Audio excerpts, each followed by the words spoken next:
beaucoup de transition écologique, eh bien, je vous propose de partir pour la Floride, où l'une des villes les plus vertes du monde est sortie de terre il y a maintenant 4 ans. Babcock Ranch se présente comme une cité modèle à l'empreinte carbone proche de zéro. Reportage Catherine Gentil de Canecode et Adrien Ponsard. C'est une vision qui se répète à l'infini. 343 000 panneaux solaires sur 140 hectares. On voulait être les tout premiers à créer une ville avec zéro empreinte carbone. Donc pour commencer, il était hors de question qu'un seul kilowatt d'énergie fossile soit consommé à cause de nous. Sur les terres d'un ancien ranch, les premières maisons ont ainsi été construites ces 4 dernières années. La ville est autosuffisante en eau et toutes les habitations sont capables de résister aux ouragans qui dévastent régulièrement la Floride. Le rêve pour les écologistes qui ont décidé de vivre en accord avec leurs idées.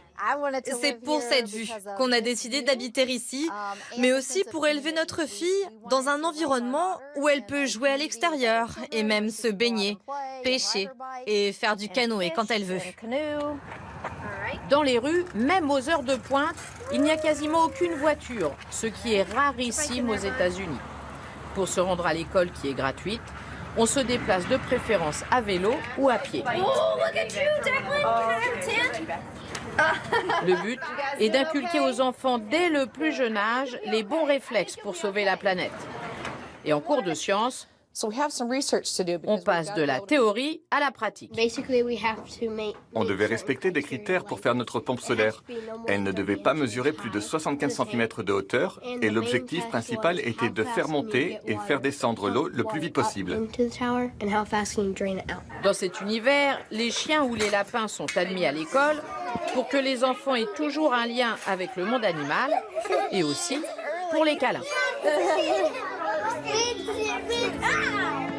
Pour les publicitaires, il s'agit d'un monde idéal. On a vraiment créé un endroit formidable où les gens peuvent travailler, s'amuser, fonder une famille et vivre une vie épanouie. Le message apparemment passe très bien, les constructions se multiplient et les maisons sont toutes très près les unes des autres pour obliger les habitants à se parler et briser ainsi la solitude qui souvent existe dans les villes. À terme, on pense que la population s'élèvera à 50 000 personnes dans cet univers écologique où évidemment les restaurants se doivent de respecter des règles très strictes.